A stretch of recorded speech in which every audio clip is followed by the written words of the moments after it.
Hello dear students, आज हम start करेंगे स्ट्रक्चर ऑफ एटम में एक नया टॉपिक, बड़ा मजेदार टॉपिक है जिसका नाम है हाइजेनबर्ग अनसर्टेनिटी प्रिंसिपल। हम इसके बारे में पढ़ेंगे, समझेंगे क्या होता है। देखो एक बात मैं बताऊं, हम माइक्रोस्कोपिक लेवल पे हम क्या किसी भी पार्टिकल की पोजीशन और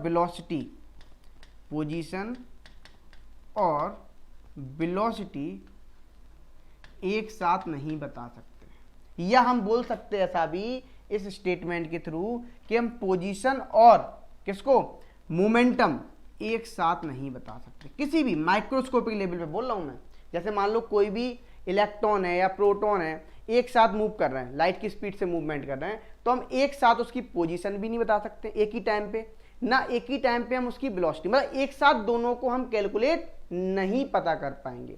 यदि पता करना है तो आप सबसे पहले या तो पोजीशन को पता लगा पाएंगे उस टाइम में, या फिर आप क्या पता लगाएंगे, या वेलोसिटी या मोमेंटम का पता लगा पाएंगे। लेकिन आप दोनों चीजों का पता लगाना मुश्किल है। एटलीस्ट मैक्रो यदि हम बात करें, यदि हम माइक्रो बोले, एक मैक्रो मॉलिक्यूल्स में क्या होगा सिंपली, या हम मैक्रो पार्टिकल्स में देखें तो मैक्रो पार्टिकल्स में सिंपली आप वहां पे एक साथ पोजीशन और वेलोसिटी या मोमेंटम को आप कैलकुलेट कर सकते हैं, लेकिन माइक्रोस्कोपिक लेवल पे आप कैलकुलेट नहीं कर सकते हैं। या तो आप पोजीशन करेंगे या आप वेलोसिटी। ये बात तो आपको क्लियर हो गई, ठीक है। तो इसके लिए इसको थ्योरी को जो एक्सप्लेन किया वो थे आपके हाइजेनबर्ग साहब। क्या थे? हाइजेनबर्ग अनसर्टेनिटी प्रिंसिपल पूरा नाम है, और जो इनका पूरा नाम था साइंटिस्ट का, वो नाम था वर्नर हाइजन। क्या नाम था? वर्नर हाइजेनबर्ग इनका पूरा नाम था, ठीक है। तो लिखा हुआ भी है, आप देख सकते हैं, ठीक है। अच्छा, एक बात ध्यान रखना, यदि मैं चेंज इन मोमेंटम की बात कर रहा हूं तो देखो चेंज इन मोमेंटम में मास का चेंज नहीं होगा, चेंज किसका हुआ है। यदि हम बात करें डेल्टा पी इक्वल टू लिखते हैं हम चेंज इन मोमेंटम, तो क्या लिखेंगे? एम इंटू डेल्टा बी, ये लिखेंगे, है ना। यहां पे सिंपली किसमें आ रहा है, आप तो पता है जो मोमेंटम होता है वो मोमेंटम क्या होता है, मास इंटू वेलोसिटी, है ना। तो देखो मास में तो चेंज होगा नहीं, आपका चेंज किस में होगा? वेलोसिटी में। तो हम क्या देख रहे हैं, देखो डेल्टा पी इक्वल टू क्या और एम इंटू डेल्टा बी। ध्यान देखना, अच्छे से ध्यान सुनना। और अब देखो जैसे यहां पे लिखा हुआ है, जो मैंने प्रिंसिपल बताया था वही लिखा हुआ है एज इट इज। क्या लिखा हुआ है? लिखा हुआ है according to uncertainty principle it is impossible to specify at given moment both the position and momentum of an electron। आप इम्पॉसिबल है, आप एक साथ दोनों को नहीं बता सकते हैं। आप बताएंगे तो या तो एक पहले या पोजीशन को कैलकुलेट कर लो या वेलोसिटी को। ये सब हम माइक्रोस्कोपिक लेवल पे बात करें, कहाँ? माइक्रोस्कोपिक। अब देखो तो हम यहाँ पे क्या लिखते हैं, सिंपली यदि बात करें मैथमेटिकली लिखें तो डेल्टा एस, है ना, इंटू डेल्टा पी, है ना, ये क्या हो जाएगा? इज ग्रेटर देन और इक्वल टू एच अपॉन 4 पाई। देखो बच्चा, अब बहुत से बच्चे सोचते होंगे सर ग्रेटर देन भी लगा हुआ है, ये इक्वल टू भी लगा हुआ है। देखो आप लोग मैथ्स के स्टूडेंट होंगे, वो तो समझते हैं एक्चुअली, या तो वो ग्रेटर होगा या इक्वल टू में होगा। एक ही इक्वलिटी क्या होती है, फॉलो करती है, इस बात को ध्यान रखना, ठीक है। अब देखो, अब आप यहाँ पे डेल्टा पी को क्या लिख सकते हैं? डेल्टा पी को लिख सकते हैं डेल्टा एम क्यों लिखेंगे, है ना, एम इंटू डेल्टा बी, है ना, इज ग्रेटर देन और equal to H upon 4 pi, है ना। अब आप इसको क्या लिख सकते हैं simply, delta X into delta B is greater than और equal to H upon 4 pi है। इस तरीके से भी लिख सकते हैं। देखो भाई, ये आपका रिलेशन आ गया, है ना, ये आपका रिलेशन आ गया। आप देख सकते हैं यही रिलेशन यहाँ भी आया, है ना। हम इस तरीके से भी निकाल सकते हैं। मान लो आपसे वेलोसिटी पूछ ले, पोजीशन दे दे, वेलोसिटी पूछ ले। मान लो आपको वेलोसिटी पोजीशन दे दे, वेलोसिटी पूछ ले। मान लो आपको वेलोसिटी दे दे, पोजीशन पूछ ले, कुछ भी हो सकता है, ठीक है। अच्छा, क्योंकि आप एक टाइम में एक ही चीज को कैलकुलेट कर सकते हैं। तो देखो यहाँ पे जो है सिंपली डेल्टा पी का मतलब है uncertainty in the momentum of the particle, और जो डेल्टा बी का मतलब क्या है, जो डेल्टा बी का मतलब है अनसर्टेनिटी इन ऑफ वेलोसिटी। किसकी? वेलोसिटी की बात कर रहा है, ठीक है ना। अच्छा, डेल्टा एक्स क्या है? Uncertainty in is position of the particle, मतलब किसमें अनसर्टेनिटी बता रहा है, पोजीशन ऑफ पार्टिकल। इस बात को ध्यान रखोगे अच्छे से। तो ये आपका सिंपल हाइजेनबर्ग अनसर्टेनिटी प्रिंसिपल है। तो यदि मैं पूरी महाभारत या हम पूरी रामायण की बात करें तो इसका सार यही है कि सिंपल हम एक टाइम पे एक मोमेंट पे या तो हम पोजीशन को कैलकुलेट करेंगे या हम मोमेंटम को कैलकुलेट करेंगे या वेलोसिटी को। ठीक है, जहां पे डेल्टा एक्स है अनसर्टेनिटी इन पोजीशन और डेल्टा पी है अनसर्टेनिटी इन दी मोमेंटम। ठीक है, चलो अब इसके बेसिस पे क्वेश्चंस बनते हैं। आपको अनसर्टेनिटी डेल्टा एक्स या डेल्टा बी पूछेगा, आसान क्वेश्चन है, उन क्वेश्चंस को अपन सॉल्व कर लेते हैं। तो देखो यहाँ पे पहला क्वेश्चन बोल रहा है, यहाँ पे ध्यान सुनना, क्या लिखा हुआ है, calculate the uncertainty in the position of an electron if the uncertainty in its velocity is 5.7, ये पावर में 10 टू दी पावर 5 मीटर पर सेकेंड। ठीक है, and mass of electron 9.1 into 10 to power -31 kg। तो देखो आपको यहाँ पे क्या दिया हुआ है, वेलोसिटी दिया हुआ है। वेलोसिटी कितना है, वेलोसिटी दिया हुआ है 5.7 into 10 to the power 5 metre पर सेकेंड। आपसे पूछ क्या रहा है, डेल्टा एक्स पूछ रहा है, क्या पूछ रहा है, डेल्टा एक्स की वैल्यू पूछ रहा है। ठीक है, अच्छा मास कितना दिया हुआ है, मास दिया हुआ है इलेक्ट्रॉन का 9.1 into 10 to the power -31 kg, यही दिया हुआ है ना। अच्छा और आपको क्या दिया हुआ है यहाँ पे, और यहाँ पे वेलोसिटी भी दे दी। अच्छा एच की वैल्यू क्या है, प्लांक कांस्टेंट होता है, एच क्या होता है यहाँ पे, प्लांक कांस्टेंट। तो एच की जो वैल्यू आती 6.6 into 10 to the power -34 joule second, यही हो गया है ना। अब आपको क्या करना है, सिंपल कैलकुलेट करना है। तो आपको पता है फॉर्मूला, आपको क्या बताना, डेल्टा एक्स बताना है। तो डेल्टा एक्स आपको formula delta X into delta B is greater than और इक्वल टू h/4πm, है ना, इस तरीके से लिख दिया। अब क्या होगा यहाँ पे, ध्यान सुनना, देखो तो डेल्टा एक्स की वैल्यू निकालनी है, तो मैं डेल्टा एक्स इक्वल टू यहाँ पे लिख देता हूँ, इस तरीके से लिख दे रहा हूँ h/4πm इंटू डेल्टा बी। बोलो हाँ या ना, यही लिख सकते हैं। अब क्या होगा यहाँ पे, ये लिख दिया हमने। अब आपको सिंपली यहाँ पे एच की वैल्यू दी गई, देखो अब आपको वैल्यू सब्स्टिट्यूट करना और आंसर पाना है।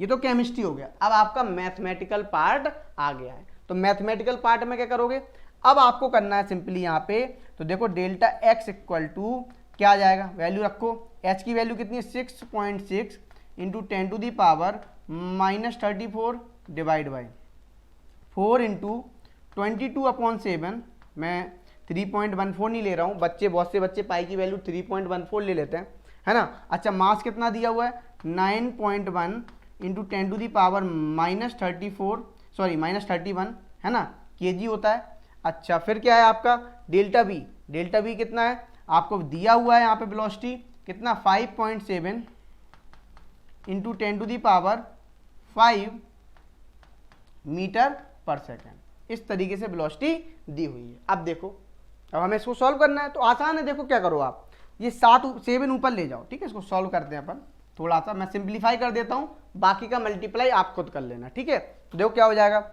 6.6, है ना, into 10 to the power -34 into 7 divide by 4 into यहाँ पे 22 इंटू 9.1 इंटू 5.7, है ना, क्या आ गया 5.7। अब देखो अब क्या होगा 5.7 हो गया। अच्छा अब मैं क्या कर रहा हूँ 10 टू दी पावर -31 ये और 5 ये है, तो मतलब ये माइनस करो तो कितना बचेगा 10 टू दी पावर -26, है ना, कितना बचेगा 10 टू दी पावर -26, ये बचा। अब क्या करोगे, अब आप इसको सिंप्लीफाई करना है, तो देखो 22 3 जा 0.3 जाएगा, मतलब 7 से मल्टीप्लाई करो तो कितना आएगा 2.1 इंटू ये आएगा आपका सिंपल, देखो 2.1 into 10 to the power -34 divide by, यहाँ पे कितना आएगा, यहाँ पे आ जाएगा आपका, देखना ध्यान से 4 इंटू 9.1, है ना, इंटू 5.7, ये हो गया, है ना। अच्छा अब देखो अभी भी कैंसिल होगा, देखो 3 7 जा 21, है ना, और 3 1 जा 3, 2 बचा, 3 9 जा, है ना 27, ये ठीक है, ये कैंसिल 1.9 बचा। अच्छा आप देखो और सिंप्लीफाई कर देते हैं, तो कितना आ गया, ये आएगा 0.7, है ना, इंटू 10 टू दी पावर -34, यहाँ पे मैं मल्टीप्लाई में 10 टू पावर -26 कर दूँ, ठीक है ना, डिवाइड बाई ये क्या हो जाएगा, यहाँ पे हो जाएगा 4 इंटू 9.1 इंटू 1.9 इंटू 10⁻⁻26 -26, ठीक है ना। इस तरीके से आप कर देंगे। मैं इसको नीचे लिख देता हूँ अच्छे से, है ना, -26। तो देखो इस तरीके से कितना ये आएगा 5.7 इंटू 10⁻⁻26, ये आ गया, ठीक है, ये आपका आ गया। अब देखो क्या होगा, बस अब आपको इसको सिंप्लीफाई करना है। तो सिंप्लीफाई करने के बाद जो आपका कैलकुलेट होगा वो कितना आएगा, वो आएगा आपका सिंपल, ये देखो 1.012 इंटू 10⁻⁻12। इस तरीके से आपका ये आंसर आ जाएगा। आपको ये मैं होमवर्क में दे रहा हूँ, आपको एक खुद से सॉल्व करना है। -10 मीटर आ जाएगा, ये आपका आंसर आ जाएगा। बोलो इतना कर लोगे ना, तो सिंपल आपको मल्टीप्लाई डिवाइड करना है, वही आ जाएगा, ठीक है। थोड़ा बहुत अंतर आएगा, क्यों आएगा, क्यों इसने 6.623 लिया हुआ कुछ समथिंग करके, हमने क्या लिया है, हमने लिया है सिंपल 6.6 ले लिया है, तो पॉइंट्स में थोड़ा सा डिफरेंस आएगा, लेकिन आपका ये आएगा अप्रोक्स 1.01 के ही समथिंग आएगा। तो आई होप आपको क्लियर हो गया होगा, ठीक है। अच्छा, अब हम आगे बढ़ते हैं, नेक्स्ट चलते हैं, नेक्स्ट क्वेश्चन पे चलते हैं। अगला क्वेश्चन हमारा क्या बोल रहा है, तो देखो यहाँ पे क्या बोल रहा है। यहाँ पे देखा जाए तो ये बोल रहा है सिंपल, देखो इस तरीके से क्या दिया हुआ है, ये दिया हुआ है calculate the uncertainty in the velocity of A wagon of mass 2000 kilogram, ठीक है ना। मास क्या दिया हुआ है, 2000 किलोग्राम दिया हुआ है। Whose position is known to an accuracy of ±10 metre. देखो भाई यहाँ पे पोजीशन भी दे दी, मतलब डेल्टा एक्स की वैल्यू जो लेना है आपको +10 लेना है, क्या लेना है, +10 मीटर, ठीक है। अच्छा अब देखो -10 नहीं ले, पोजीशन माइनस में तो हो नहीं सकती है ना, पोजीशन माइनस में तो वो तो क्या बता रहा है, सिंपली एक्यूरेसी बता रहा है, ठीक है ना। तो देखो +10 हो गया। अब देखो, अब आप यहाँ पे मास कितना लेंगे, मास लेंगे आप यहाँ पे सिंपली 2000 kg, ठीक है। एच की वैल्यू फिक्स होती है 6.6 इंटू 10⁻⁻34, है ना, जूल सेकेंड, ठीक है। अच्छा अब आपको क्या रखना है, सिंपल वैल्यू रखना है, और आपको क्या निकालना है, डेल्टा वी की वैल्यू निकालनी है। तो देखो कितना आसान है, तो कैसे आएगा, तो आपको पता है delta X into delta B is greater than equal to h/4πm, ठीक है। अब क्या हो जाएगा यहाँ पे जब आप सॉल्व करोगे तो ये आ जाएगा सिंपल आपका delta B equal to h/4πm into delta B, ठीक है, ये हो गया। अब क्या करोगे, अब आप सिंपली यहाँ पे क्या करना है, आपको ये दे दिया गया, ठीक है। अब आपको क्या करना है, यहाँ पे यदि डेल्टा बी की वैल्यू दे दी गई है तो देखो बस वैल्यू निकालना, डेल्टा बी नहीं होगा सॉरी, यहाँ पे क्या दिया है, डेल्टा एम करना पड़ेगा, सॉरी डेल्टा एक्स, क्या करना पड़ेगा, डेल्टा एक्स। तो देखो जैसे ही डेल्टा एक्स करेंगे अब क्या होगा, अब आपको बस वैल्यू डालना है, तो डेल्टा बी इक्वल टू क्या हो जाएगा, ये हो जाएगा आपका सिंपल, यदि यहाँ पे देखें तो 6.6 इंटू 10⁻⁻34 डिवाइड बाई, है ना, 4 इंटू 22/7 इंटू, है ना, एम कितना दिया हुआ है, मास है 2000 kg इंटू, है ना, डेल्टा एक्स कितना है 10, बस कैलकुलेट करना है इसको, कैलकुलेट करोगे आपका आंसर आ जाएगा। तो डेल्टा बी की जो वैल्यू आएगी वो इस तरीके से आएगी, 22 3 जा मतलब 7 ऊपर जाएगा तो कितना आएगा 2.1 डिवाइड बाई 4 इंटू 10⁻⁻34, ठीक है। अब क्या हो जाएगा यहाँ पे देखो 4 इंटू 2000 इंटू 10, मतलब ये भी आप यदि कैलकुलेट करोगे तो डेल्टा बी इक्वल टू आ जाएगा आपका सिंपल 2.1 इंटू ये कितना हो 2 इंटू 10⁻, कितना हो जाएगा 4, तो 10⁻4 होगा, ये ऊपर जाएगा तो 10⁻⁻8, मतलब कितना हो जाएगा 2.1 इंटू 10⁻⁻38, यही हो जाएगा, 4 है और 4 ऊपर और चला गया, तो देखो तो -8 डिवाइड क्या हो जाएगा, यहाँ पे डिवाइड बाई 8 कर दें, ठीक है। अब इसको सॉल्व कर लेते हैं। तो देखो अब आपको पता है जो डेल्टा बी आएगा वो कितना आएगा, देखो हम क्या करते हैं, देखो 8 2 जा, यदि हम यहाँ पे एक काम करते हैं, एक सॉल्व करने के लिए एक काम करते हैं यहाँ पे और आसानी से हो जाएगा सॉल्व, है ना, हम 10 से मल्टीप्लाई और 10 से डिवाइड कर लेते हैं, ठीक है, 10 से मल्टीप्लाई और 10 से डिवाइड कर लेते हैं। तो देखो जब 10 से मल्टीप्लाई 10 से डिवाइड करोगे तो आपका ये कितना हो जाएगा, ये हो जाएगा सिंपली 21 डिवाइड बाई 8, ये 10 टू दी पावर -1 ऊपर जाएगा तो कितना हो जाएगा 10 टू दी पावर -39। अच्छा अब देखो, अब कैंसिल कर लो, 8 2 जा 16, तो कितना बचा, सिंपल बचा आपका 5, है ना।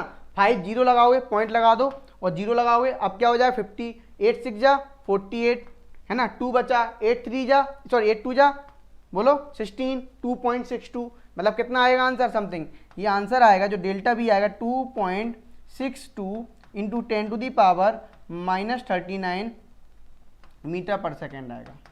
देख सकते हो यही आ रहा होगा, देखो है ना, यही आ रहा है भाई, है ना। इसका 2.636 आ रहा है, मेरा कितना आ रहा है, मेरा 2.62 के समथिंग अप्रोक्सीमेट आ रहा है, ठीक है ना। तो ये भी बात सही है, ये सही है, ठीक है बच्चा पार्टी। तो आई होप आपको हाइजेनबर्ग अनसर्टेनिटी प्रिंसिपल पे क्वेश्चंस करना भी आ रहे होंगे। बहुत आसान होता है, सिंपल फॉर्मूला लगाओ आंसर पाओ, सिंपल फॉर्मूला लगाओ आंसर पाओ। यदि आपको कैलकुलेशन करना है तो आप क्या किया करें, वीडियो को पॉज किया करें और पॉज करने के बाद क्वेश्चंस को क्या किया करें, सॉल्व किया करें। आई होप आपको ये क्लियर हो गया होगा। अब अपन चलते हैं नेक्स्ट टॉपिक, ठीक है, चलो।